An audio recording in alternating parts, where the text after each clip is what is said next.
This episode of The Clear Out was recorded on the 13th of February 2023 at home in Wicklow, and it is an interview with Chiara Clear, musician, singer, songwriter, music therapist, and also my wife. And it's quite a long interview. And we visit Chiara's sort of lifetime relationship with music and her evolution as a music therapist in more recent years, and we take it real gentle, and we get quite a lot in there. And she has promised that she will return to perhaps revisit some more specific aspects of music therapy. So it was interesting. It was an interesting experiment for us. It's not like we're practiced in the art of interviewing each other. Chiara and I have been together for quite a decent amount of time. We'll be celebrating 20 years of marriage this year. And we were both you'll hear it as the interview starts. We're both a little bit tentative and a little bit nervous. And when I had been planning this interview, and it's funny, this is, I think, episode 91, and I thought this was going to be the 50th episode interview. And that's not how it worked out for various reasons. And the various times it's popped in my head that I'd do this interview, I thought, cool, I'm going to have a bit of fun with this. We're going to have a laugh. We'll have a bit of banter. And it's not really how it worked out, because I could tell that Chiara was a little bit apprehensive. And she probably had an instinct that I might constantly be subverting and sabotaging. And also, I think it's one of her first times to represent herself as a music therapist. I think she was feeling a little bit nervous about that, and also Chiara's just very naturally humble, to a fault, I would argue. So it's a funny thing, because performers we can find it easy to access a performance confidence, but we all have our areas of discomfort. And yeah, this was probably a bit of an area of discomfort for Chiara. So instinctively, we were just kind of sounding each other out and going quite gently. But I think apart from anything else, it'll be an interesting listen to go, okay, this is this team, this husband and wife team who've known each other for a long time, been together for a long time, and you can hear us being really respectful of each other. So on that front alone, I thought this is quite interesting. But Chiara did represent herself very well and has lots of interesting things to say about her journey through music, and particularly some great and interesting and educational, informative, and enlightening things to say about music therapy. So yes, that's what's coming up, and I really do hope you get something out of it. So I'll see you there around the corner for my interview with Chiara Clear. Cheers. I don't need these eyes to know that I'm watching you. I don't need these hands to know that I'm stuck like love all of my life. I must have been watching you all of my life. Must have been watching you.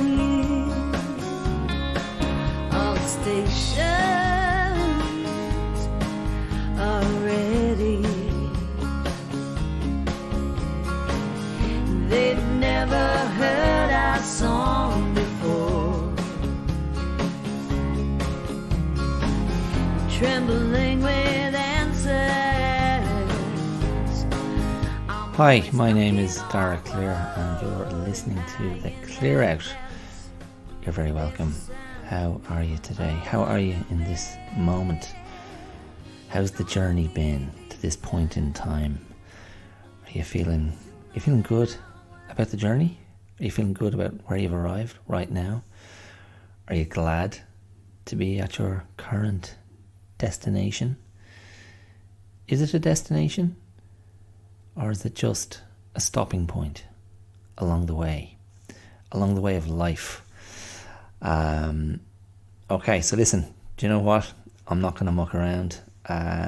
It's quite a long episode today, and very shortly you're about to hear an interview between me and my wife, Chiara Clear. And she talks in the interview at my prompting about her long relationship with music, as a student of music, as a professional musician, as a session singer, a songwriter, a member of bands, a gigging musician, and ultimately a musician, a person who decided that she wanted to retrain as a music therapist, which she did in her native Australia. 10 years ago, in fact, is when she began that training. So that's kind of what we get into.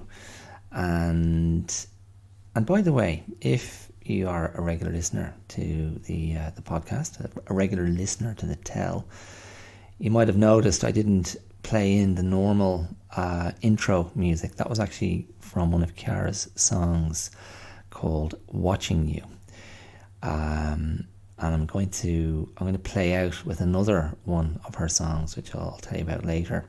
But during the interview, I asked Chiara, when we were talking about songwriting, I asked her if she thought she'd got close to a high point in her songwriting at any point in her career, and she did say that she felt she had, with 2 or 3 different songs.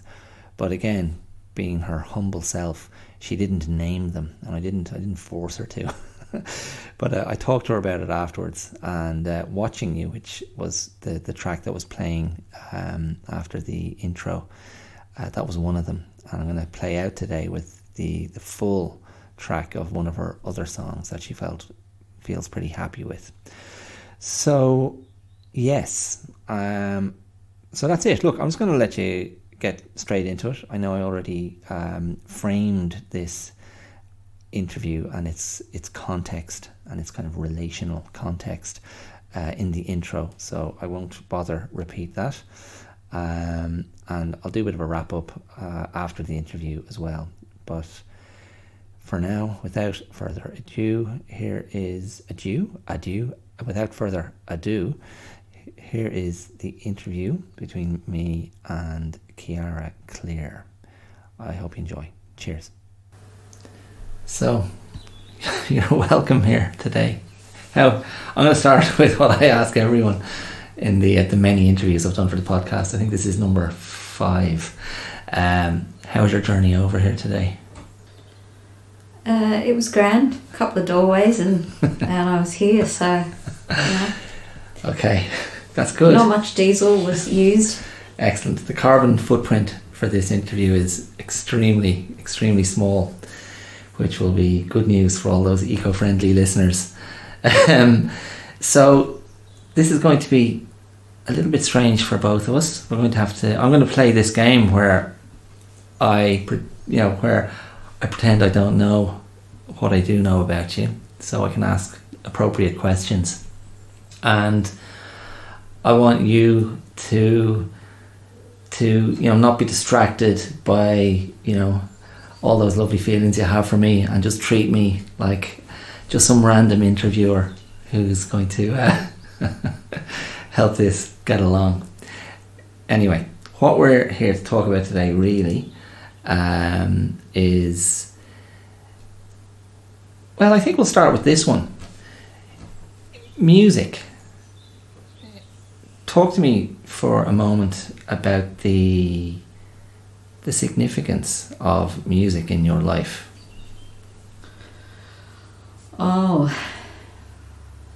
we've got a lot of time, but not that much time.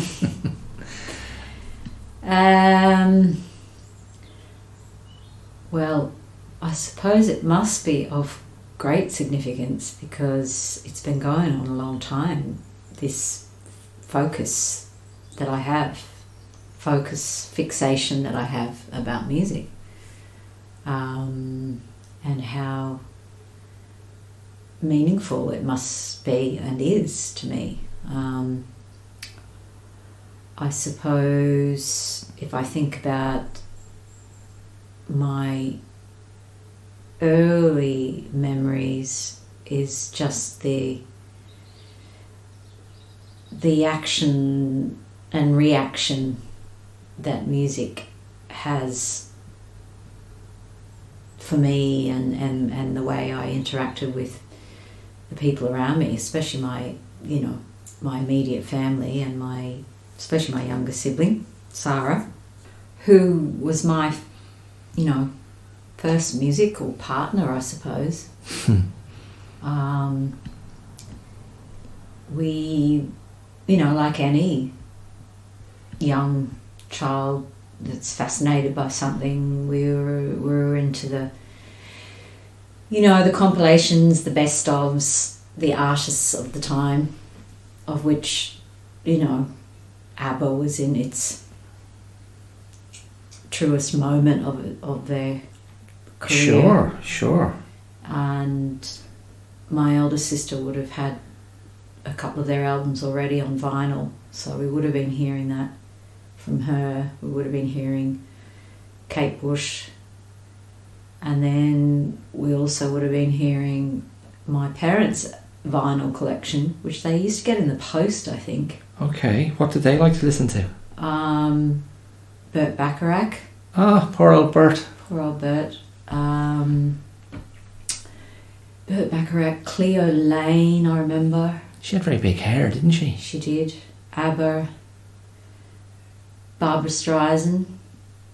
And then they'd have all this kind of switched on Moog and Mood, and I can't remember the names of those Oh Lord, albums. that sounds horrendous. No, it was just like piano versions of the hits type of thing. There was a record label over here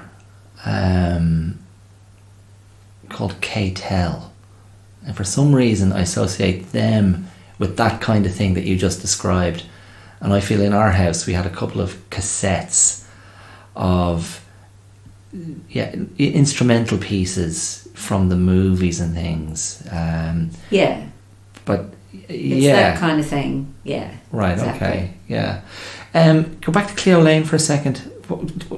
Tell me, give me one or two of her songs. Can you remember? God. Did she have did she have a few big hits? I can't remember her hits, but she had albums. She was this real crossover kind of. She had a very low voice, and she was just doing standards, kind of crossover between jazz standards and mainstream music. Like she probably covered Burt Bacharach songs, and for some reason, and this might be ridiculous, in fact very likely is, I make this connection between Cleo Lane and Leo Sayer, like they were secret siblings, but they just had huge hair, both of them. Is that it? Yeah, I doubt there was any link between their talent. What was his thing? What did he do? Leo Sayer. Oh, yeah. What did he have? He had big hair, and wide flared pants. Nice. And oh God, you put me on the spot now. I can see him. He was I can see him as well. very charming and chirpy. Did he play the piano? Did he? I think so. I can't think of his songs though. Might have to. Although I do get him confused with the other cheesy guy.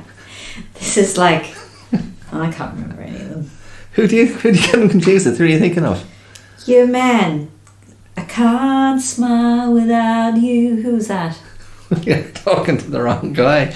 I can't smile without you. No, he sang to all the women, and big hair as well. Oh, piano Lord. player.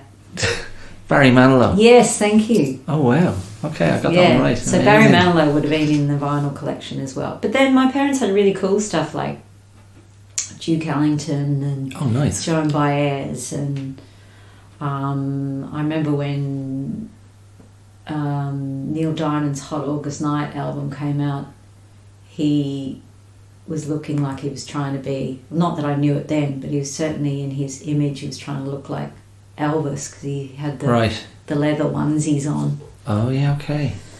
Nice. Um, Love on the Rocks. That's Neil, isn't it? yes. Yeah.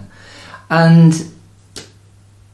it's funny though, isn't it? Because I guess if you're someone of our generation, so let's say someone who's a child in the 70s, growing up in the 80s into the 90s, I mean, that was a very rich time for pop music, maybe a lot of pop music with strong, jazz and soul influences.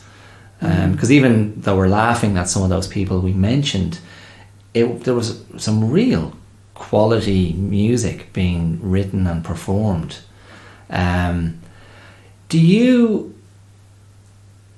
Obviously you mentioned ABBA, and your sister Sarah, you and her grooving to them. Do you have a sense of earliest musical memories, or something that you found captivating, or something that you returned to that might have even preceded those memories of ABBA? Not really. Only in images. Like I just remember an image of seeing, probably before that, of my mother and her brother playing, an image of them playing at a wedding where she was singing. And I can't remember what instrument he played. But anyway, there's an image of her in front of an old style microphone at an Italian wedding singing, and apparently they used to do that quite a bit. Your mother? Yeah. I had no idea. Yeah. I had no idea. They used to do weddings together, Italian weddings. Your mother and her brother? My mother, my only mother. Yeah. Your mother and her brother? Yeah. Leon. Oh, yeah, wow. Yeah. I had no idea. That's cool. Yeah. I suppose and probably maybe singing a sort of a jazz standard repertoire kind of thing, or I'd say it'd be more Italian kind of songs. far out. But probably like the repertoire of the time. Like if you're singing at a wedding, like you would today, you know. The popular songs of the time. You would be, unless you were doing a very specific concept or, Yeah. whatever. And of course, your mother and her brother would have been half Italian. Yes. Yeah, hence the Italian reference. Yes. Yeah, right. I mean, for me, I think for some reason, Michael Jackson is one of the first artists that I kind of connected with as a kid. Probably Thriller, that album, which I guess was 81, 82. So I would have been 7 or 8. Yeah. And there would have been other music around. I mean, my parents listened to sort of rock and roll from the 50s, and then also rock and roll from the 70s. So, Chuck Berry, but also the Rolling Stones.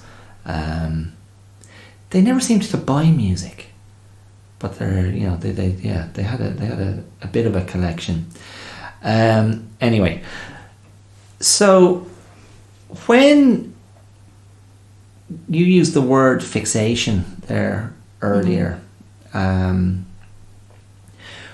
when did you sort of like when do you feel you had a bit of a musical awakening, or a sense that this is something that you can't live without? And not only that you can't live without, because I think many people would feel that about music, but you were drawn to performance, you were drawn to singing and kind of song interpretation, I suppose. So when do you think that sort of awareness became something that you felt or were that you were very aware of? Well, my earliest kind of, once I was in primary school, there was lots of opportunity to kind of do music activities. and that kind of came in the form of, singing. Like most teachers would have done it. We didn't have a specific music teacher in primary. Every teacher was kind of, including music in their lessons, I suppose. Yeah. So there was these amazing books that I'm still using today. Actually, they're as old as me. The Sing music books that held these great songs and pictures to go with them, and that would have been what we would have been singing together in class, which was great. Always great. I just remember great fun and great relief from, the certain other things, especially later primary that was getting, challenging. Yeah. And then my memory of trying to play guitar, going to a group lesson with one of the teachers, a male teacher. I think it was after school. And I think after the first lesson he said to me, "You'll never play guitar because your hands are so small." Nice. And, they are small. My siblings have, taken great pleasure in laughing at my hands and poking at them over the years. I've never had any issue with your hands. I think they're a nice size. But that's just a ridiculous idea anyway. So, it can help if you have got longer fingers in terms of, that early stage of that skill of, learning, which can be difficult shapes and difficult positions on the guitar. But that what that teacher said to you put you off. Oh yeah. Oh, it's unbelievable, isn't it? Yeah. So, and then I remember the school must have got funding to start an orchestra. And so they went and bought a load of instruments suitable for a school band. Yeah. And then the word was put out. And I remember thinking at the time, I want to play saxophone. That was the instrument I wanted to play. But of course, everyone wanted to play saxophone. So by the time I got there, all the saxophones were gone. And in fact, the only reason why I ended up playing flute and learning flute for many years was because that was the last instrument left. That wasn't a French horn or a tuba or something like that. So what's the attraction to brass, do you think?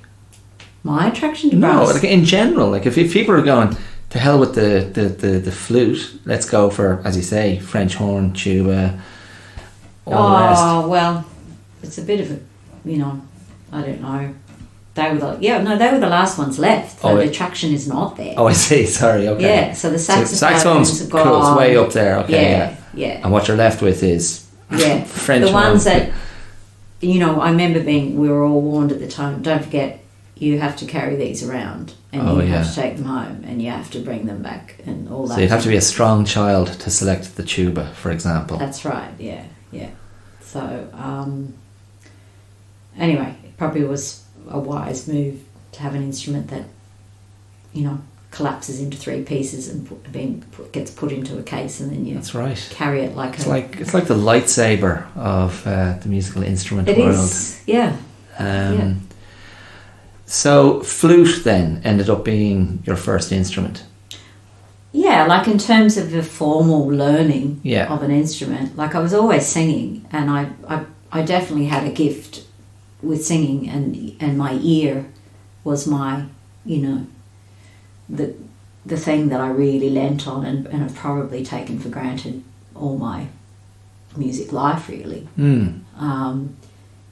And like I tried to have piano lessons for a while, and we had a piano at home, but once I realised I could work songs out without being taught how to work them out by leaning on my ear, I kind of got bored with the idea of lessons, because I thought this will fast track me. Let me ask like an idiot question, because obviously I'm not a musician, but can the opposite be true, where a musician might not have an ear but they can read music and play music well?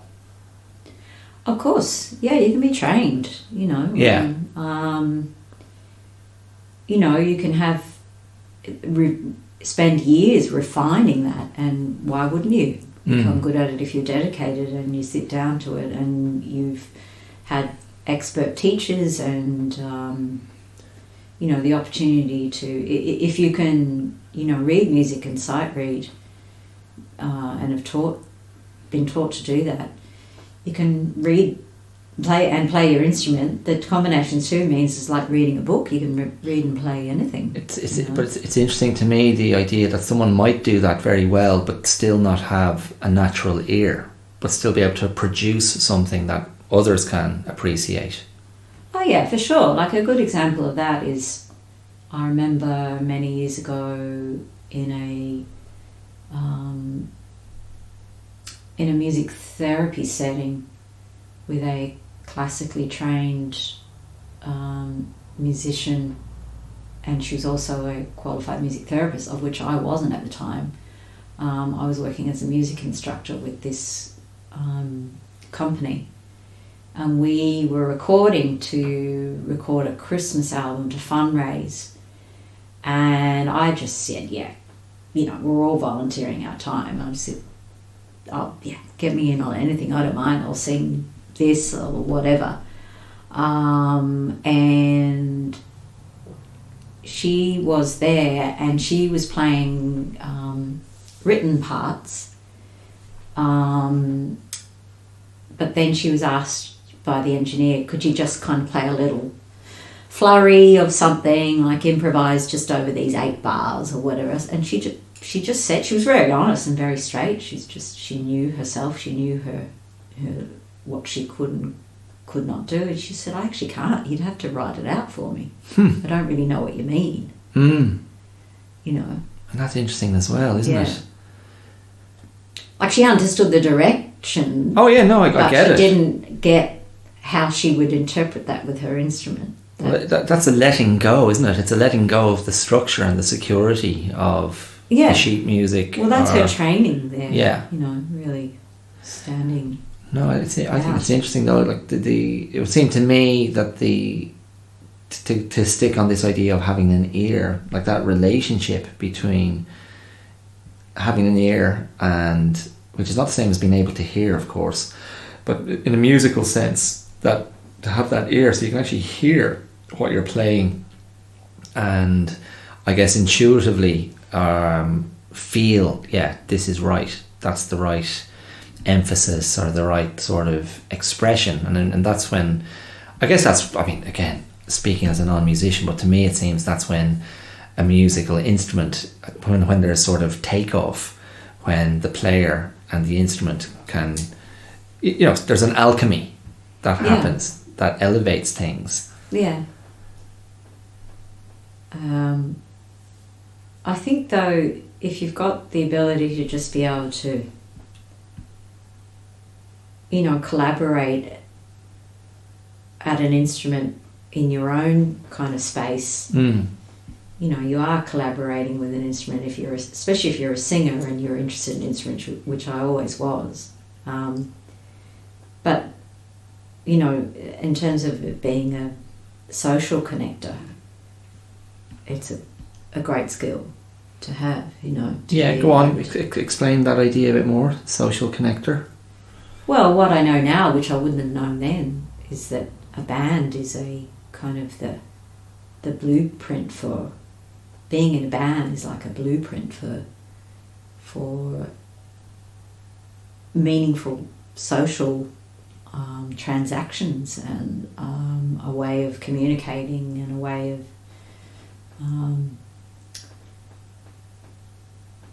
allowing you the opportunity to connect with people through the making of music. And there's obviously a collaborative aspect to any band. I mean, there has to be, because it's coming together to produce a shared objective, which is to play the song, or to to write, or to reproduce something for the sake of a directive that you've been given on something. But at the same time, it's like, if people are really into music and are really into their instrument and just love, especially the live sound, you get that combination in a room, and there is a real purpose for why you're there, and you know that you might be there for regularly for weeks on end putting something together, and that sense of purpose, I suppose, is what really drove me to kind of get better at what I do and why I do it, you know. And the sense of purpose would have been to hone your craft, to improve as a player, improve as a singer. But then to go back to that idea of the social connection part of it.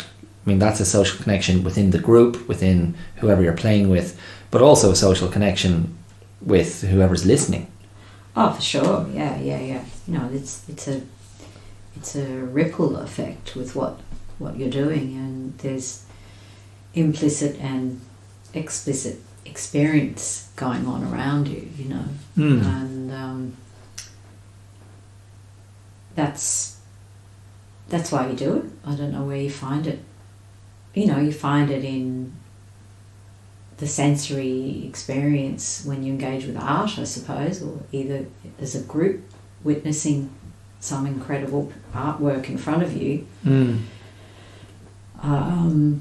But I suppose it's the functioning of music and the action of what you're doing. You know, it seems, I don't know, it's very visceral, I suppose. Yeah. Sure. And this is, I mean, I could kind of stay on this thread for a while, but let's just go back to sort of your evolution as a musician, and maybe more specifically as a singer, because you had, I mean, obviously as you moved through your teens, your adolescence into early adulthood, you were singing more and more, becoming more confident as a singer, and after you left school, you went one direction, but then changed direction in terms of your education choices. So I'm talking about when you finished secondary school. Yeah. You went off to pursue nursing briefly, didn't you? I did.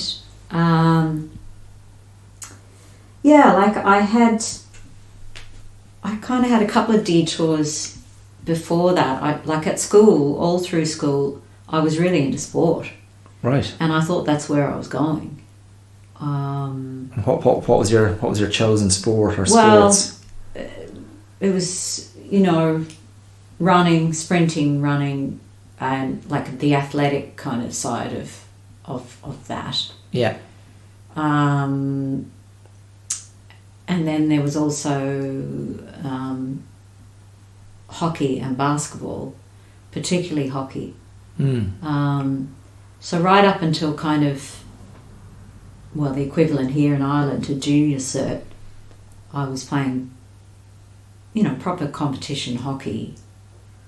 And then I really thought, you know, this is where I could go, because I was told I was good enough and I enjoyed it enough. And I was always doing music right through that as well.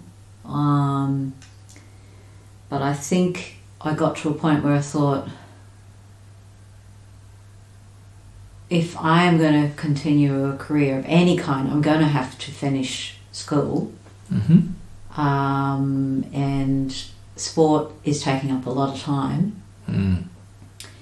And basically I hadn't met any sporty musicians ever. So it was either one way or the other, and the coolest way was the music way. Yeah.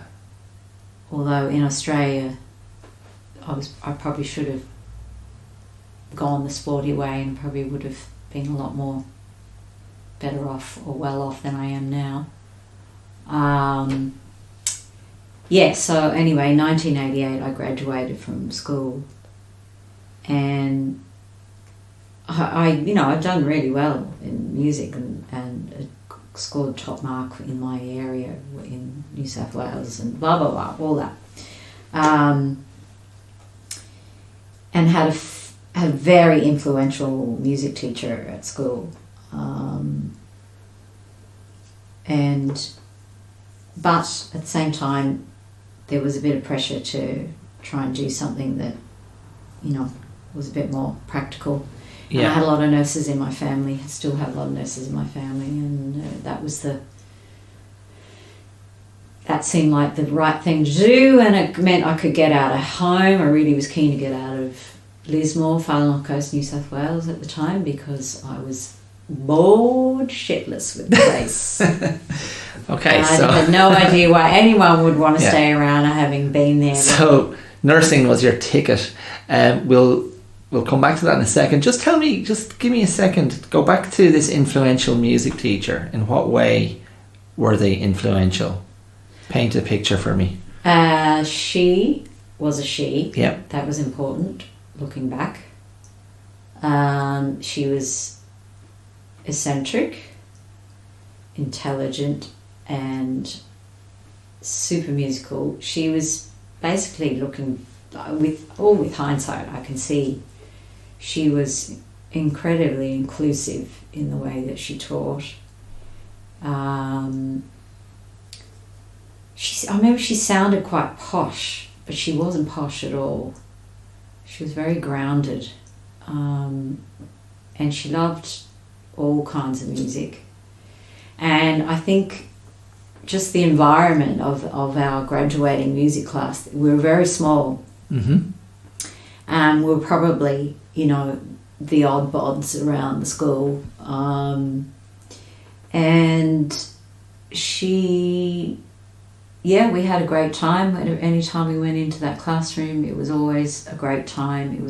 We always were learning. We were never kind of turned off. The dial was always on. Well, that was my memory of it as well. I just wanted to do well and do very well in that classroom, so there was no issues with, getting bored, never bored. Yeah. And I just remember she was really up for everyone, just getting through our final year of school and doing well at music, and then getting out there and finding our way. Yeah. And she kind of gave you the permission to express yourselves musically. Oh yeah, big time. Yeah. And she was a civilian. She wasn't a nun or anything like that, was she? God, no, thank God, no. Yeah. No, she wasn't. Far from it. So quite an inspiring figure to you. Yeah, definitely. And what was her own musical area? Like, she would have been classically trained. So sort of a pianist, or yes, she was a great pianist, and she sang. Like, I remember my memories of her were introducing me to Billie Holiday's "God Bless the Child" to sing, and she'd play it on the piano in the classroom. And I want to stop you on that for a second. This just occurred to me. Sorry to interrupt you. What do you think of, you would have been what, 17, 18? Yeah. Singing. 17 actually. I didn't turn 18 until after I left school. Oh, okay, same as me. There's two things we have in common. 3. 1, we're human beings. 2, I was also a runner. And 3, I was also 17 when I left school. Finished high school, secondary school.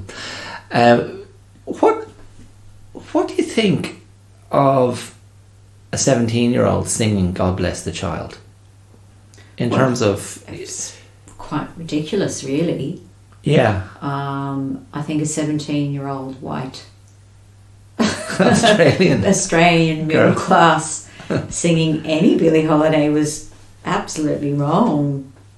But there's no relationship whatsoever to the voice of Billie Holiday. But those amazing, her true voice. Yeah, those amazing American black female singers, soul, jazz, they were significant influences on your musical leaning as you kind of went on.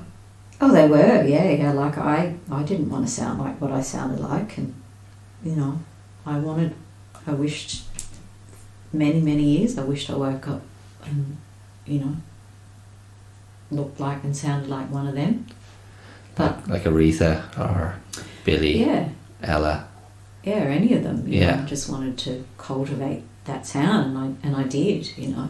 Yeah. But I also had, you know, from there for years afterwards, I had musicians around me of most incredible calibre who could play that music too. So, you know,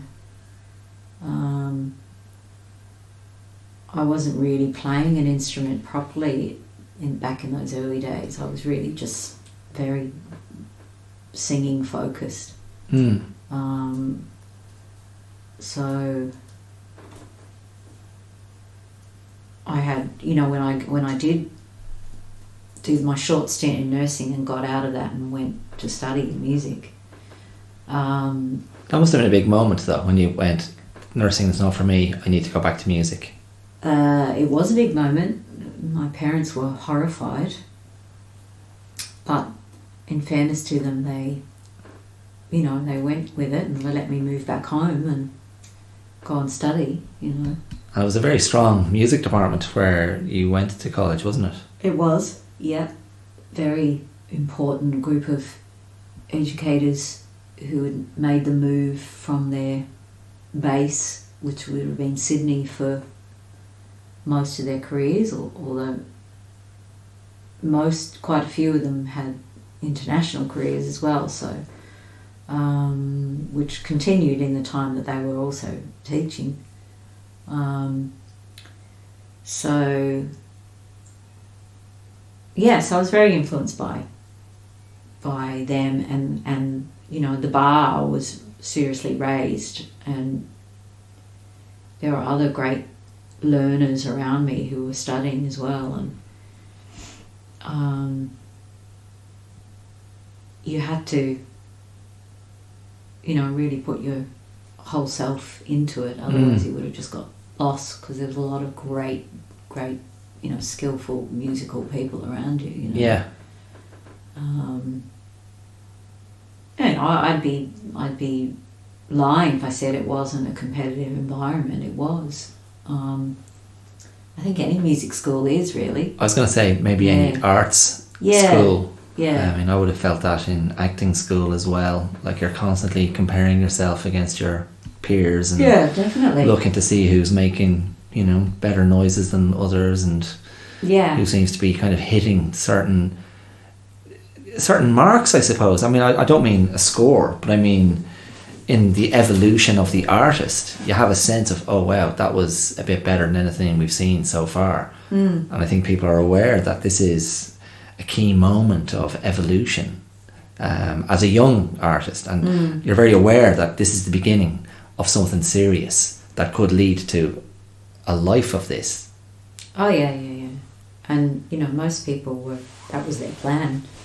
They weren't studying business or hospitality or Nursing. Yeah. You know, they weren't thinking about, you know, what they were going to earn per annum. Yeah. Once they got out, once they finished. Yeah, it's not. Well, if you were thinking like that before you start studying music, I think you're a bit deluded. Yeah, maybe you're coming to it from the wrong starting point. But you did then get an opportunity out of university because of a competition that you... Wasn't it a competition that you were asked to sing on someone else's composition? Was that correct? Yeah, it was. Basically funding was put up through the school, the music department, and was also sponsored by a publishing company called Warner-Chappell. And it was I was doing a voice major, so I wasn't involved with it directly, only indirectly. It was for people doing composition as a major. but I was asked by one of the guys doing composition, would I sing the piece that he wrote on the day. So he got through. I can't even recall how many now got through, but his composition had got through, and they needed to be performed live for this panel, including Warner-Chappell people that had come up from Sydney and whatnot. So, and I can't remember the name of the song now or anything. All I remember, it was a very country feel to it, and it did have classic lyrics about, you know, My dog left me. my dog left me and I'm drinking too much and, Yeah. you know, that kind of stuff. Mm-hmm. And I remember at the time the guy who wrote it was very specific about certain parts, how they had to be sung and whatnot. So my input on it, my personal kind of preferences for certain lines or whatever, just he wasn't going. He wasn't entertaining them. No, so it was very much just a, you know, holding the song for him. Yeah. And that was it.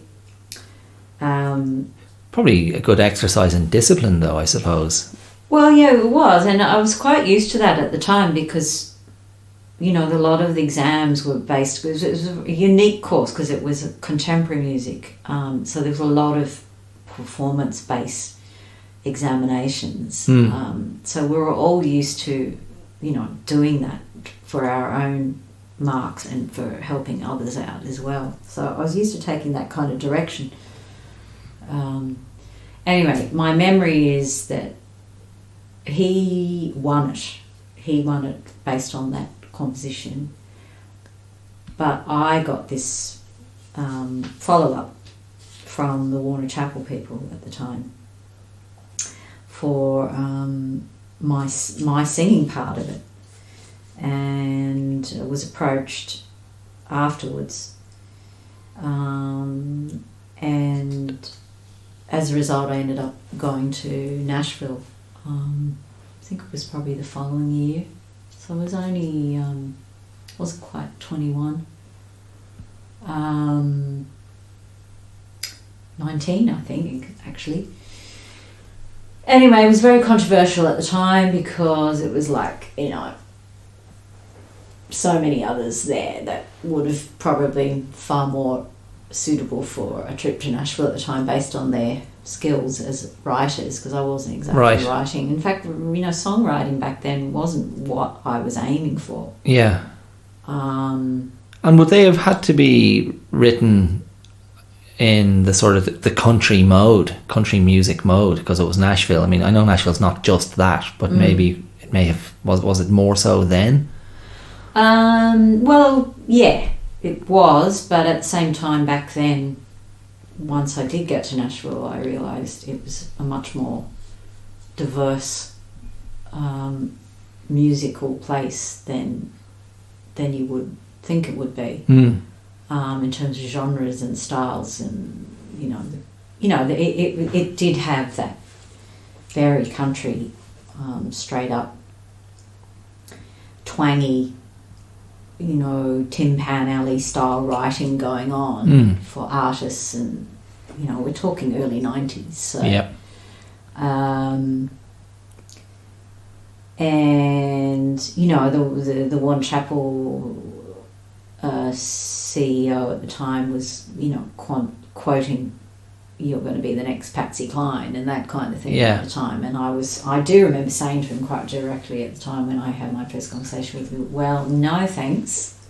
Nice. I'm not, because I'm interested in Aretha Franklin and all those soul singers, so this is not what I'm really about. But there, you know, it probably took a year before signing the deal with them. And, you know, I got different advice at the time, including legal advice about entering a contract like that. Yeah. So, it was, you know, wrote some good songs, wrote some poorly songs, but, you know, it wasn't really the right thing. For you at that time? No, I was too young, and you know, it was very, very male-dominated industry at the time, and I'd say it's changed quite a bit, but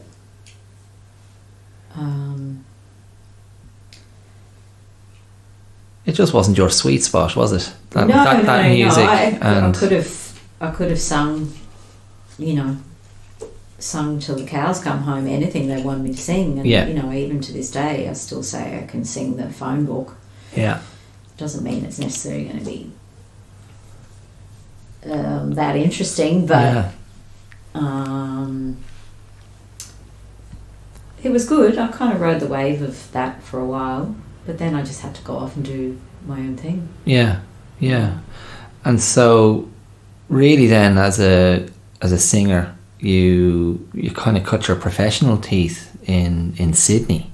Yeah. As a session singer and doing gigs and being part of different bands. Is that right? Yeah, I was. Like, I did really well. I earned great money doing sessions for jingles and recording projects and playing live. And, you know, I was always kind of just drilling away at trying to find that sound for myself, and that's when I started picking up instruments like the guitar and the piano and thinking, you know, if I remain dependent on other musicians all the time, I'm never really going to forge forward, because and also the credibility factor too. You know, even to this day, female singers they don't stand as strongly as they should in the music community. Or they're not allowed to stand as strong as they should be. No, not really. No, you know, I'm talking about at my level. I'm not talking about, you know, the level that artists that I would look up to or I would be interested in or would respect, you know. I think female artists are in a lot better place nowadays than they were in the 90s. Sure. You only have to go and, you know, tune into some of the good biographies out there at the moment to hear their stories of what it was like at that really upper level of music industry, to know how hard it was. And just that kind of the sexism that they were facing an assumption that they could be steered, controlled and moulded into what, you know, the Clive Davises and the, you know, those big names at the time. Yeah, kind of these super producers. Yeah. So, yeah, as you say, that then your instinct was, I need to improve my musical skills, like not singing but playing skills, and start writing your own material and see where that path would lead. And it led to Ireland ultimately. Yeah, it did. Like, yeah, because I thought I'd kind of thought about the idea of packing up and living in the States, but I just felt that was just, I didn't really want to live in America, to be honest. It was a very exciting place, but the thought of being there to live was just too overwhelming, and I always found Europe to be a much more interesting kind of you know, as a traveling person, or the desire to travel, I found Europe was far more engaging for me. Yeah, it's my impression, and from living in Australia obviously as well, it's my impression that a lot of Australians feel that draw to Europe, often because of their heritage. And the heritage, you know, like I have my, you know, my Italian heritage, but also I suppose I was very influenced by that in the 90s, the acid jazz and the kind of that new soul sound. A lot of it was coming out of the UK, and just seeing how jazz had its real home in Europe as well, in terms of its following and the artists that could tour there. And not that I was striving to be a jazz artist, I knew I would never kind of step into that, but I loved it and regarded it highly. But yeah, the idea of London being a possible base, and then the festival kind of circuit and all of that, I decided to start dabbling in. And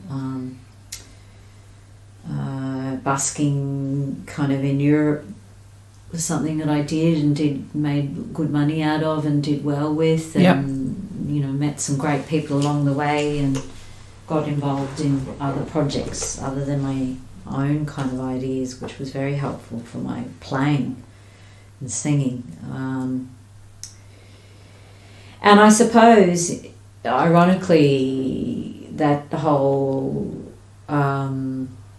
session scene that I had been embedded in Sydney for all that time was so great for becoming a better singer and better musicality and whatnot, but it didn't help at all to be a songwriter and become, for me, didn't help at all. I had to get a step away from that whole scene. Yeah. So I think the idea of just exiting, Sure. to disappear and find that. Yeah, it's a brave thing to do, no? Yeah, it was brave, I suppose, and a bit mad and a bit. Yeah, I just wanted to find out if I did have a songwriting identity. Yeah. And going somewhere where I could kind of listen to myself for the first time without all of the, the other influences.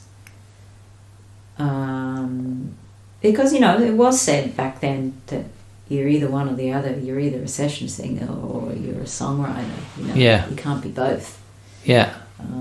So you had to cut loose to find out, can I be that other thing? Yeah, because you could get, and I did, I suppose, in a way, get a bit pigeonholed into that. Yeah. But, if you're making an income out of it and having a good time, then... It's seductive. Yeah. Yeah. Yeah, it is. But then there's probably a sacrifice of credibility on a certain level. Oh, yeah.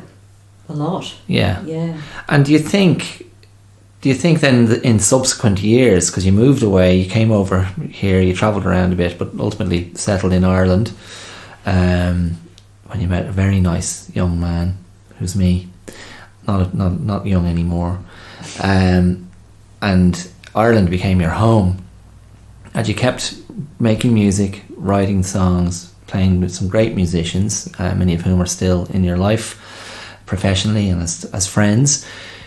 Do you think you found your songwriting identity eventually? I don't think I have yet. No. Interesting. I don't know when that time will be.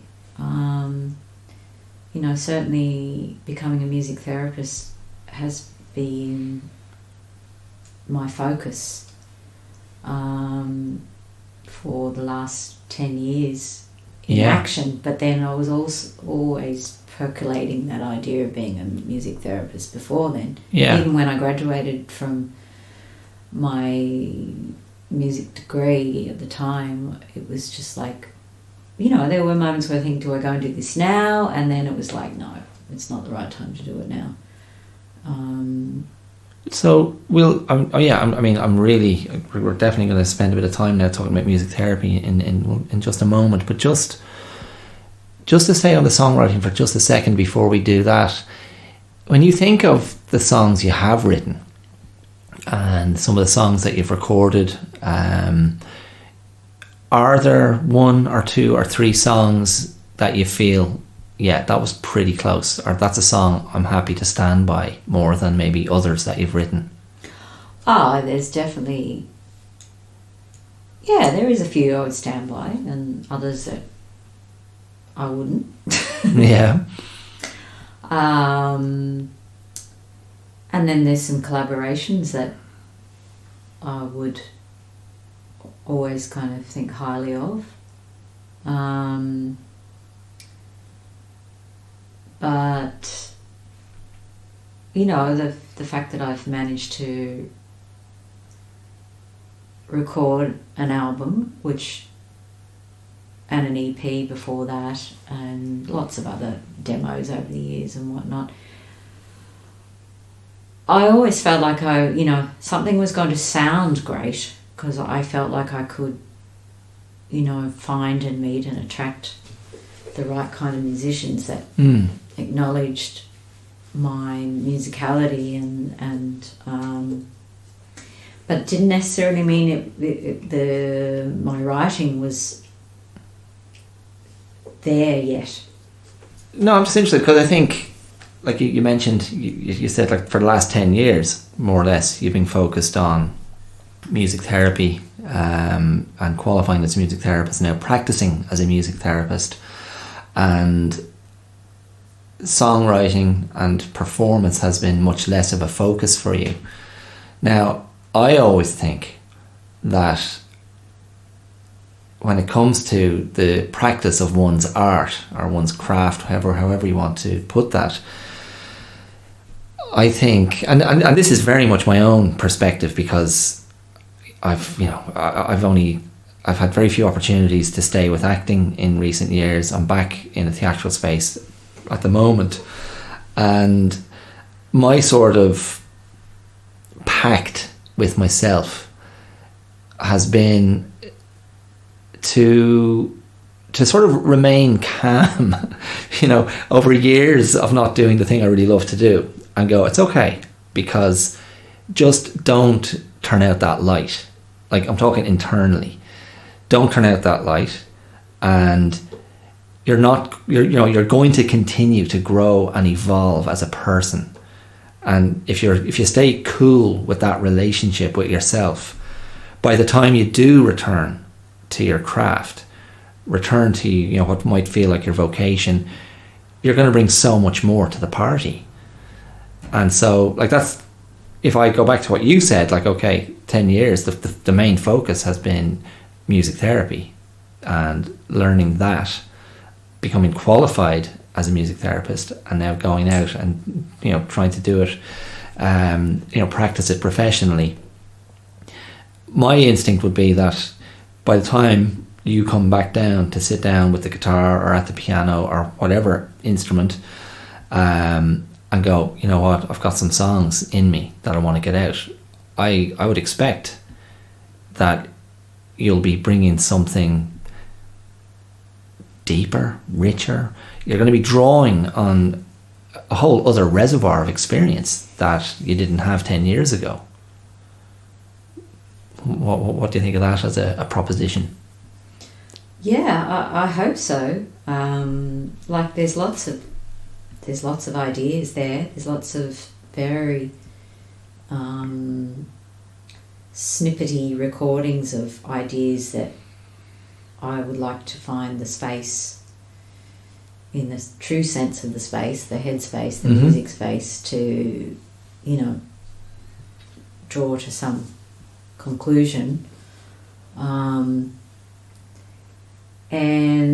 I would think, I qualified as a music therapist in 2016, and 3 years before that had Maeve. That's our daughter. That's for the new listener. Yeah, that one new listener. Is that who you're referring to? There'll be many. Okay. You're going to be a big draw. I'm very confident about this. Just in case you've just joined us, just in case you fast forwarded to 55 minutes in. I'm talking to my wife, Chiara Clear, née Browne, about her life in music, and we finally arrived at the main one of the main purposes of this interview is to allow Chiara the time and space to talk about music therapy, and that's where we're at right now. So yeah, you were saying you qualified in 2016, but 3 years before that, Maeve was delivered by the Stork. Yeah, that's right. Thank you, Stork. Thank you, Stork. yeah, so I've only been in the bigger picture. I've only been practicing for a very short period of time, really.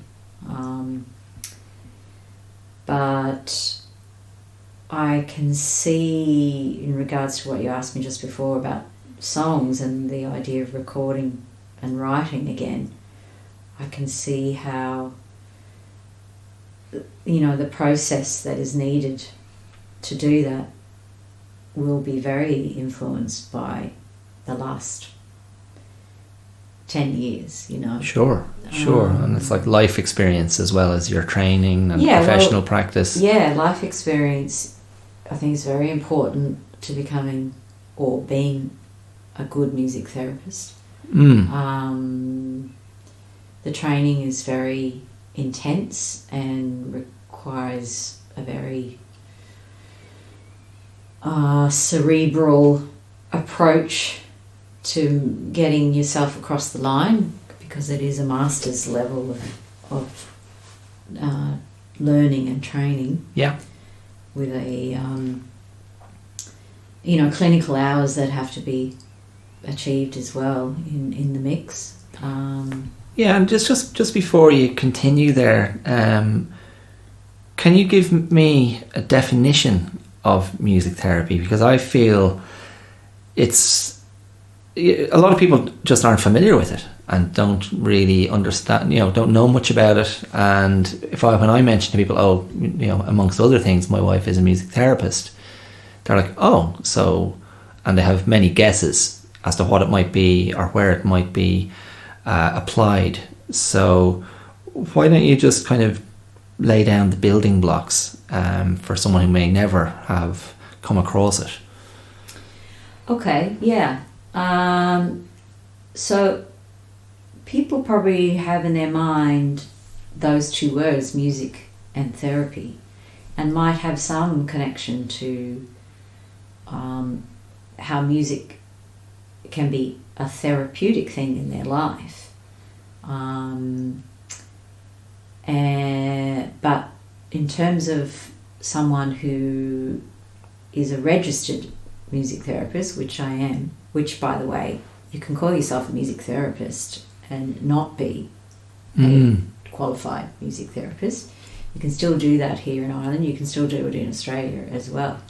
Hopefully that's changing in terms of recognition and statutory recognition, which is what in Ireland their music therapy is striving, creative art therapists are striving to achieve. So that would be basically to be as recognised as, say, a speech therapist or occupational therapist. Sure.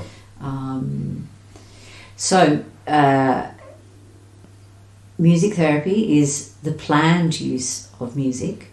It is research-based, and it is a way of using music as a tool or a resource to support people as they strive to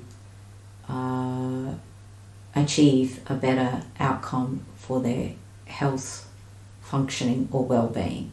So that's kind of the official stance. The evidence base or the research base behind it is the important factor that can, really make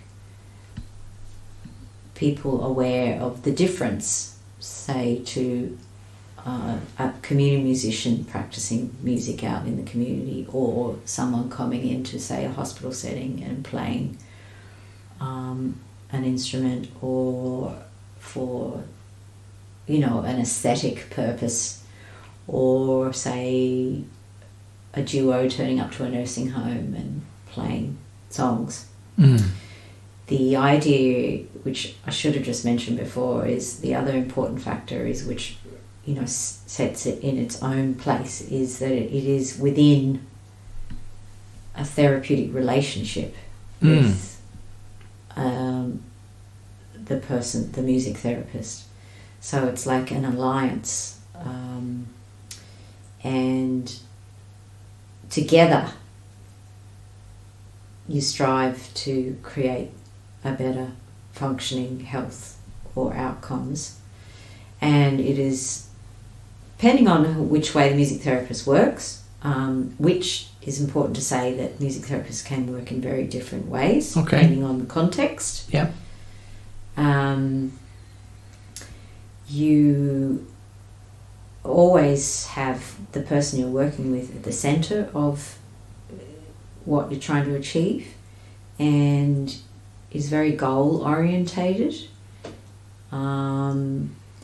And we have to work according to a code of ethics and conduct. Mm-hmm. Music therapists are have master's training. Yep. So, and sorry, and it wouldn't always be in a one-on-one situation. Like you could have a group music therapy session. With one-on-one, or you can work in a group. You could work with families. Yeah. It's across the lifespan. Generally, that's what I mean. It's important to say that it is context-driven. Yeah. So just what would some of those different contexts or settings be across that lifespan? Like you could work with babies in a neonatal setting in a hospital. Okay. Early learning, early development, early childhood development. You may be working in a medical setting, so you could work in a rehabilitative, clinical, surgical settings, so maybe in acute settings like with pain management, intensive care. You may work in the community, in settings for like nursing homes, with people with dementia or Parkinson's. Recovery in mental health settings, so acute mental health or community mental health. Yeah. And then right through to end of life care, so palliative care. And wherever there are opportunities for people to live a better quality of life, I'd imagine a music therapist has a job to play. That's how I see it. Sure, and you know there are a lot of good examples there, and also, of course, you could have clients with different disabilities. Oh yes, sorry, yeah. Disability is in the area of child and adult disability across the spectrum of disability. Yeah. Because that's something that I was thinking about earlier in anticipation of this, and it seems to me, just from observing you and your journey, and being this kind of, I was going to say bystander, but no, that's not quite right. A little bit of a sort of a passenger who's kind of learning, picking up bits and pieces just by listening to you over the last, as you say, the last 10 years. But I suppose one of the things that has struck me most profoundly, as a sort of an elevation of this idea that many of us, many people, you know, I would argue, you know, a huge majority of everyone in the world has this relationship to music. How we listen to it, what it does for us, how it can be, you know, a mood changing thing, whether it's, you know, celebration, whether it's, you know, something we like to listen to by ourselves, whether it's headphones on, headphones off, whether it's about dance, whether it's about study, you know, and so many different places we encounter music or use music intentionally. And I guess the elevated idea is that our brains respond in a very particular way to music. Isn't that right? Yeah, it does. Our brains respond in a global way to music. That being that music interacts with all parts of the brain, not just the domains of the brain that are related to auditory. Obviously, that's where our hearing music, arrives in the brain. But one way to kind of, you know, explain that is that even when parts of the brain are damaged through either stroke or brain injury, traumatic brain injury, or disease, music can still be transmitted across the brain, even in damaged parts of the brain. So that's why it's such a useful tool to work with people post-stroke, post-head injury. Yeah. And then in areas of, like with dementia, Alzheimer's, Parkinson's disease, there is this still people can engage with music and still have enormous capacity to respond and be influenced in their mood and their physical movements, and in their self-expression, and the possibility for, even if it was momentarily, in the cases of people who are with suffering from dementia or Alzheimer's, to have moments, and extended moments often, of quality of life domains can be really influenced and affected by it. Yeah. So when I hear you say that, it makes me think of the way music therapy is utilized, or the way music is utilized within music therapy. It's like an activating agent that bypasses other ways in, or more expected modes of reception and communication, and music can kind of find a way past, I don't know, maybe being non-verbal, or find a way to activate the client and engage parts of them, like just that example you just gave of someone who has dementia, and how it might enable them to access, I suppose, a part of their dampened down functionality or being or sense of engagement. I don't know if I'm describing that in a way that makes sense, but yeah, there's that for sure. It's also the brain, that their brain, which has been affected by the dementia in terms of their memory. Music can access those memories that are still in place, especially in memories from the time of peak times in their life. So maybe when they were in their 30s, 40s, 50s, okay, music from that time. If you were to pick a song and play, you might find someone who has come into the stage of their dementia where they're now not using expressive language very well. The song can trigger those memories where the brain is lit up, and those parts of that memory can be expressed in the words of that song.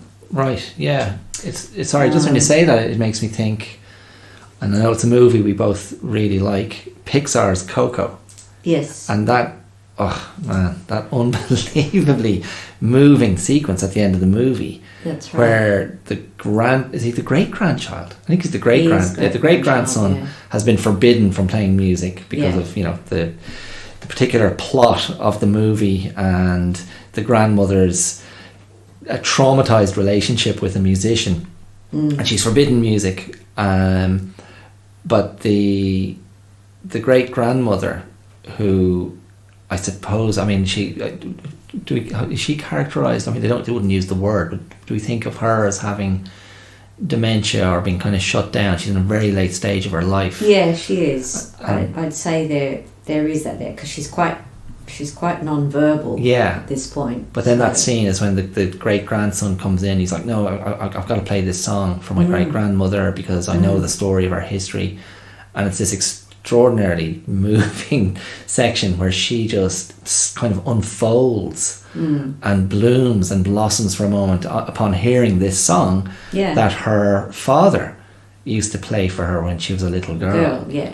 So it triggers those memories that are stored in the brain, and the emotional parts of the brain, you know. So that emotional memory that's connected to that that time in that person's life can be stimulated In a very vivid way. Yeah, that's right. And they and research around this particular area, talks to this idea that they may have been non-verbal and still continue to be non-verbal, but for a very short period of time, the brain can be stimulated enough where they can remain quite lucid and able to communicate and connect, and that's why that idea of regular interactions with music can become a very important part of someone's quality of life. Yeah. When Yeah. so much of the brain, they might be being assisted in so many ways at this point, Yeah. but they can have these great memories can be stimulated with music and have important moments in the quality of their life, even in late stage dementia. Yeah. And I think that, well, what I think then is the what's unsaid here is that other forms of therapy aren't achieving those effects in the same way, or maybe aren't able to. Like music has a very particular effect in those circumstances. Yeah, it does, but even neurotypically healthy brains can also be engaged and affected and attuned to music, because we process it across all parts of the brain, as I said before, and the brain enjoys music because of the stimulation that can happen in auditory processing, in fine motor, in gross motor. So our movements are drawn into our reactions to music, and of course, this goes right back to the fact that our very earliest connections to music were in the womb, and our earliest sense of music were the heartbeat of our mother, which of course is rhythm in its purest form, and the is it the word prosaic? Maybe. Elements of our mother's voice. Is melodic. Okay. So you have the rhythm of the heart, you have the melody of the mother's voice, the first sounds of that the baby is hearing. They are all identified as our earliest experiences of music. Far out. It's like your own little personal soundtrack. Yeah, it is. And of course, that is all happening pre-verbally. So that's why there's this suggestion that music being a non-verbal form of therapy relates back to our pre-verbal time in the womb. It's a very powerful idea. Communicative musicality, which is you can Google that and you'll discover the researchers who coined that phrase. Repeat that phrase for me, please. Communicative musicality. Communicative musicality. Yeah. Okay. No, I find that a really powerful idea. As you know, much to your relational fatigue, I'm very fond of verbal as a mode. That's putting it nicely. And I recognise that in myself, that it's an over-reliance, maybe an overcompensation, maybe it's a way of masking areas of insecurity or self-doubt. And again, I was kind of thinking about it earlier, going, yeah, wow, like what if I went in to a music therapy session and said, I'm sick of talking, I'm sick of trying to understand myself and my problems and my issues, and I'm sick of trying to solve things through verbal language. Can we just do something musically or with a musical instrument that might help me? Well, that's what you're talking about there is often can be the reason for referral to music therapy, is that all talk therapy has got that person nowhere. Or they're not responding to, being, if it is a child, or someone with, quite severe mental health issues, they may not respond to talk therapy because, gosh, I'm not going to get into that now, but so we step into a music space and that becomes the form for communication and identifying needs and identifying a process that can achieve, outcomes that talk therapy has not achieved. Yeah, so they can achieve a therapeutic outcome, like a beneficial outcome. Absolutely, yeah. Yeah. I think that's yeah. I mean, I it shuts me up when I contemplate that, because it actually makes me nervous. Because it pushes me away from my comfort with language and words and talking. I go, oh, what would that look like? Would it be, percussive? Would it be, I don't know. And it's forcing. It would force someone like me to not rely on my brain in the way I normally do, and like how I meet the world and how I try to frame things. And it takes away one of my strongest weapons.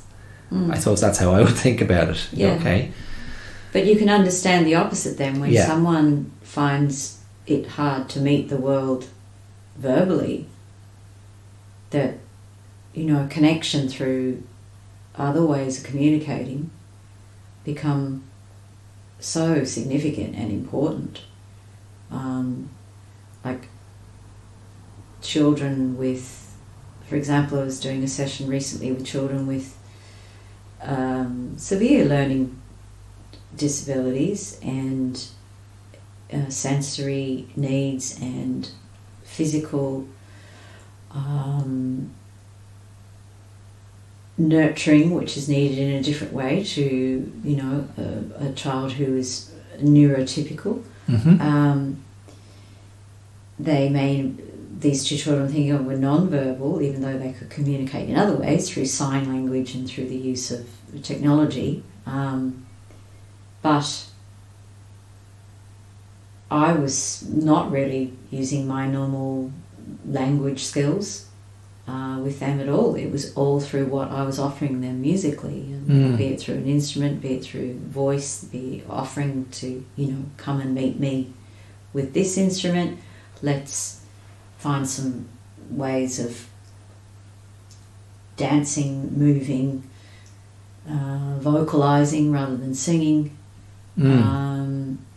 Let's, all on the floor, let's just get down there and be in the moment with the music, Yeah. And the connection, that's what you're going for. You're aiming for connection, and that need and craving, particularly children have, to connect. But in the way they want to connect, not the way I want them to connect. And the way that- they want to connect. Sure. And we meet in the middle with music. yeah, yeah. You know. Well, that just made me think of what you said earlier about how the music therapy practice is client centered. Always, yeah. And is that? I don't know if this is taking us down a path we don't want to go down, but is that sort of a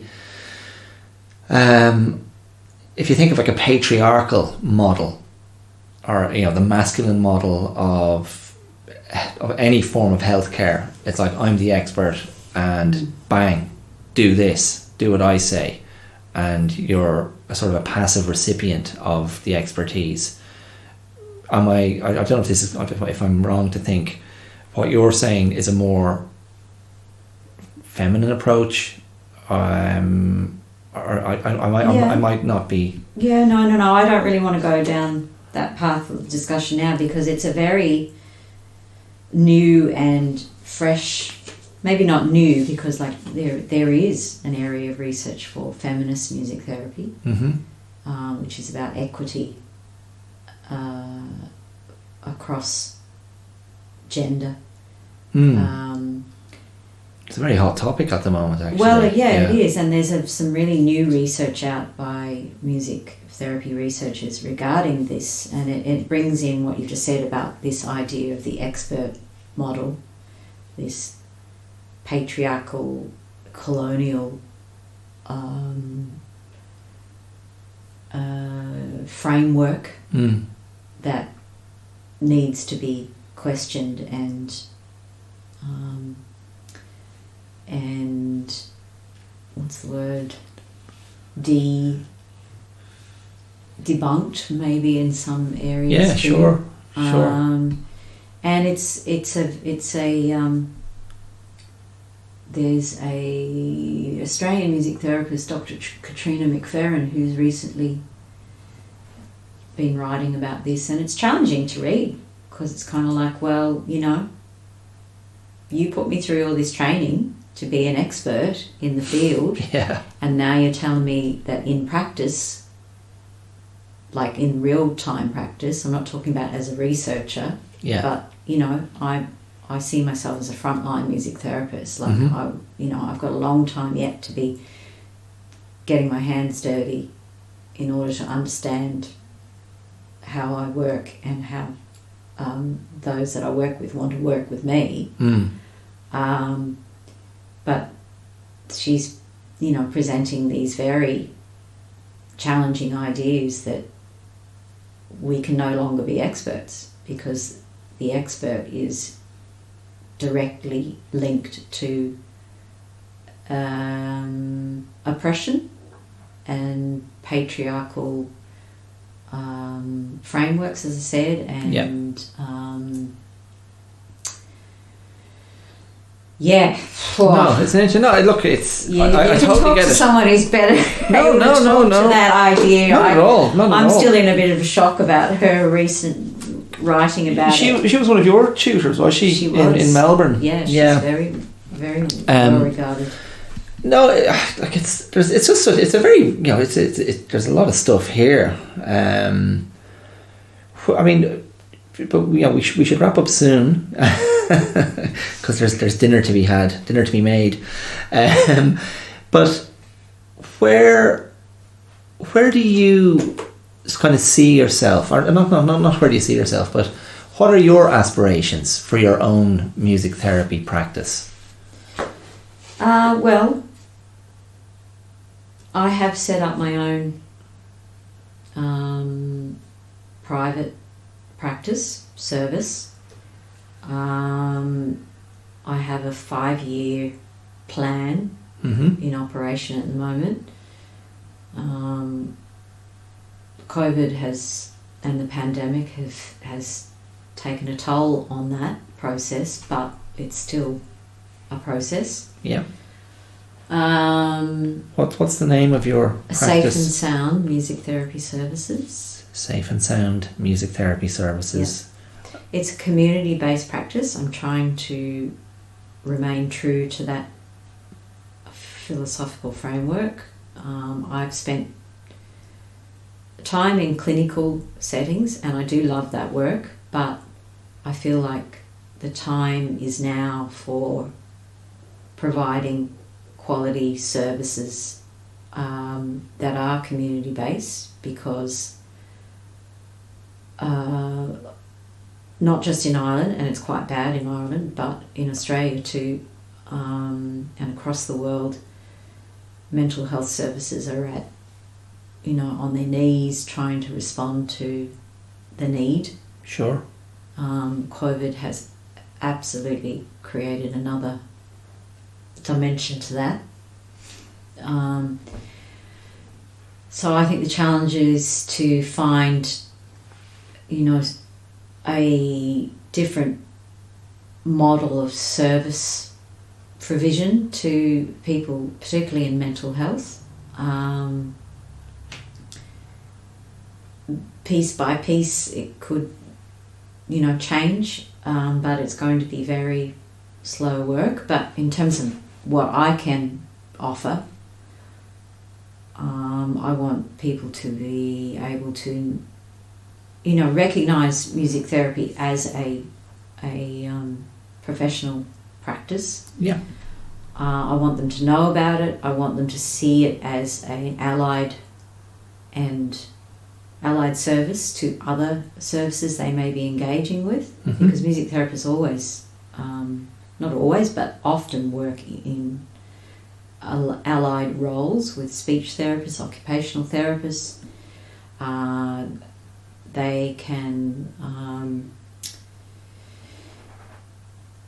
be there in a way of aligning health, better health outcomes for people, as they feel they are waiting for other more mainstream services. Okay, yeah. And because music therapists work in a code of within a code of conduct and ethical conduct, I just hope that at some point in the near future, as it can be seen in Australia and America and even close here in the UK and in Northern Ireland, as a much more significant player in direct mental health services. Yeah. Yeah, mental health and they are in other settings, but I'm just talking about, I can only go with what I'm trying to offer. Yeah.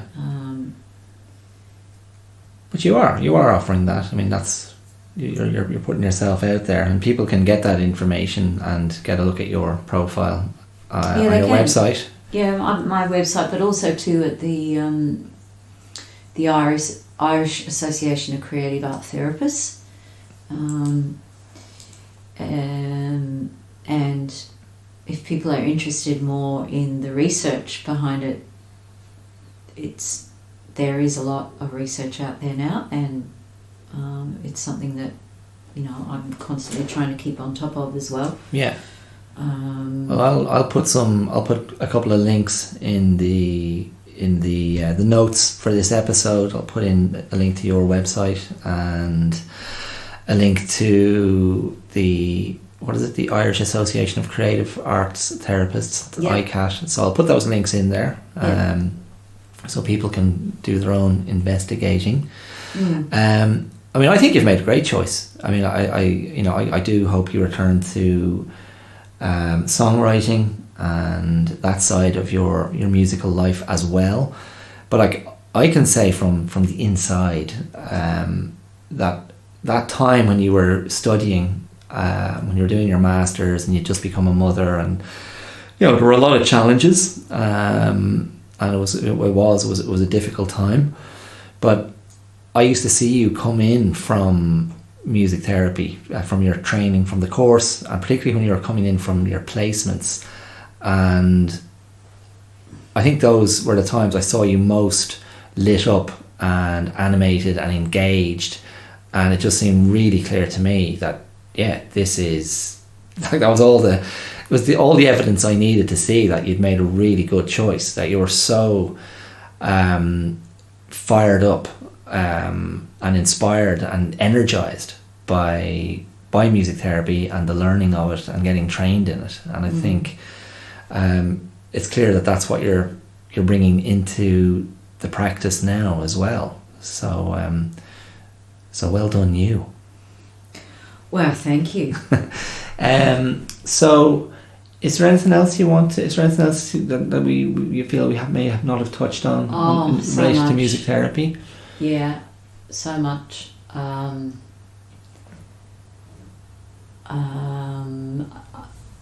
Yeah, no, I don't think so. I think maybe another episode. Yeah, well, no, brilliant. Talk to some other elements of it. Be great. You could come back. You could travel to the green room here at #blessed, and share your findings. Yeah. And we could get a bit more specific, maybe on certain scenarios or some of your own experiences. I know you've worked in palliative care and aged care, and I think you obviously worked with a lot of neurodiverse clients. Yes, and I do currently. Yeah, and and like that seems to be an area like people are more and more interested in and more aware of. So that might be something you could speak to as well on a future episode. So here's a question for you, right? This is going to be random. Don't panic. What's for dinner? If I was a song, Oh God. what song would I be? You know what that answer is. No, I don't. Go on, tell me. You do. I don't at all. Blinded by the light. Go on, sing a bit of it. That's such an excellent choice. Do you know who wrote that song? The Boss, Big Bruce. Yeah. Excellent. Okay, well, listen. Thanks so much. Thanks for coming in. Thanks for the visit. It was a long journey, but I got there in the end. No, it's been really nice. I think we were both a bit nervous at the start of this, so it's been. I had so many stupid gags that I thought I was going to do, and I just thought, no, I'm not. I'm very not nervous about the stupid gags. But listen, we should end. We should end with On a gag. No, we should end with one serious question before we wrap this up. Yeah. When did you first realise you were attracted to redheads? Well, in a more maternal way, my grandmother was a redhead. Oh, there you go. Of There course. you go. There you go. Yeah. Well, that's getting a bit Freudian. Let's not explore that any No. further. Chiara, it's been a pleasure. Thank you for giving me your time. Can I have a Sam Harris moment? Oh yeah. Yeah. Go on, finish your Oh outro. yeah. Oh, you're gonna Say. So it's been really, really lovely, and it's great to have you here and to share all your experience and your evident passion for music and for music therapy, and this has been very educational. So yeah, thanks very much. Thanks for having me on the Clear Out. Yeah, it's been my pleasure, and hopefully the pleasure of our listeners as well. Okay, well, I'll talk to you very soon.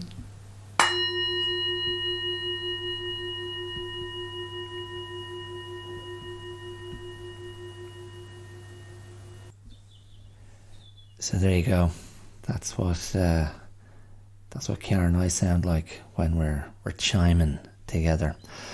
That was an experience for both of us, and there was, as I said at the very start of the show, there was something very respectful, and yet I used the word tentative.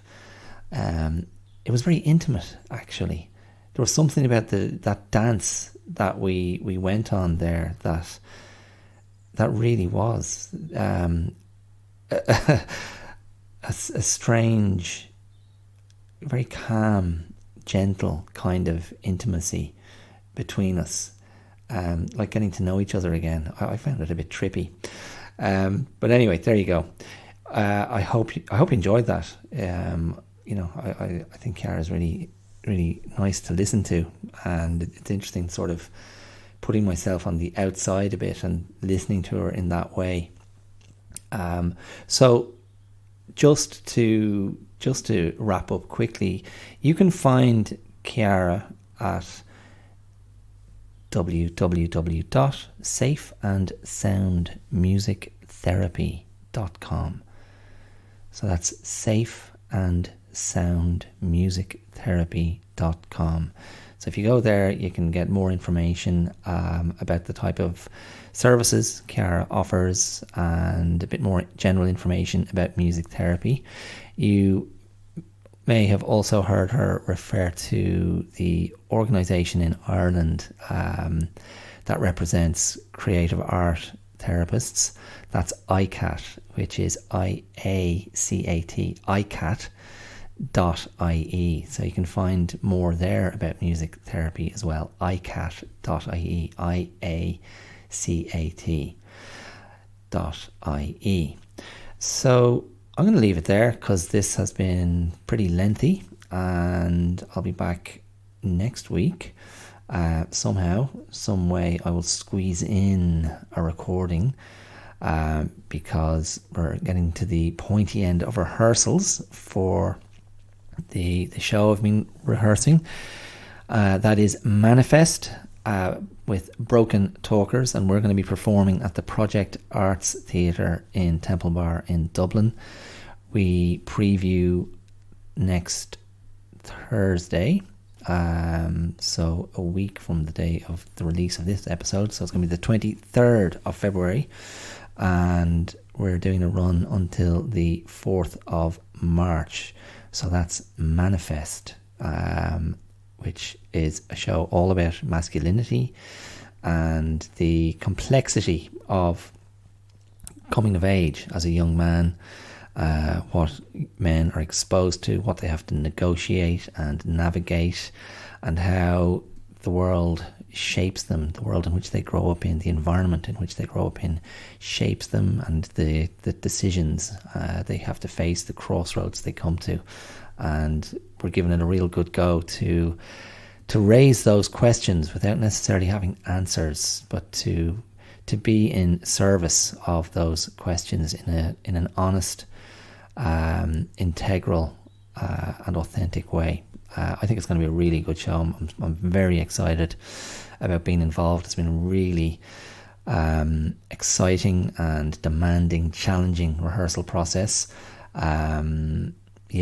So that's happening though, and as I say, I'm going to have to try and squeeze in another recording of the podcast before that happens.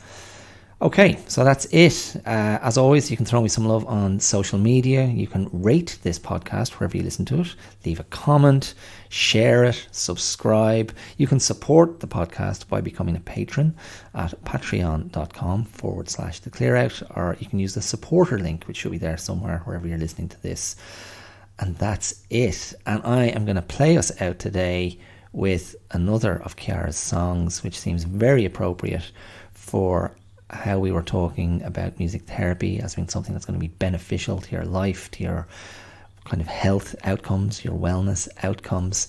And this is one of my favorites of Chiara's songs, and it's called Bent on Being Happy. Enjoy, and I'll talk to you next week. Cheers. Bye.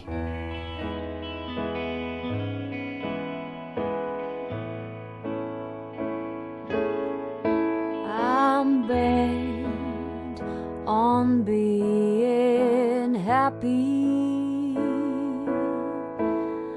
I'm spent with all the hurt. I win when all the miracles, they come first. They come first. I'm sad, but I'm not twisted. Straight to the point. My my plans have all been lifted. I'll toss a coin, I'll toss a coin.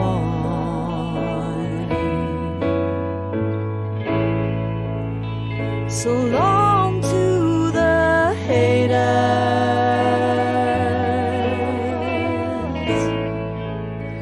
so long to the past,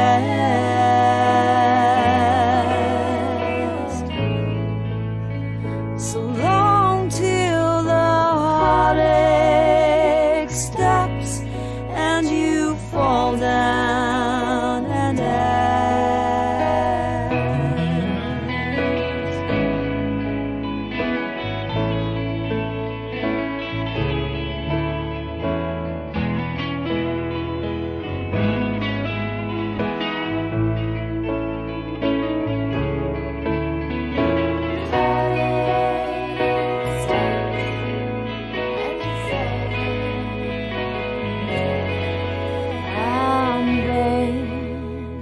On being happy, I'm spent with all the worst. No chance at staying miserable when the heart does thirst. The heart does thirst.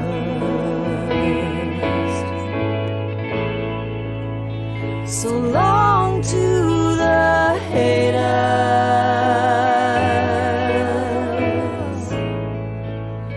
so long to the past,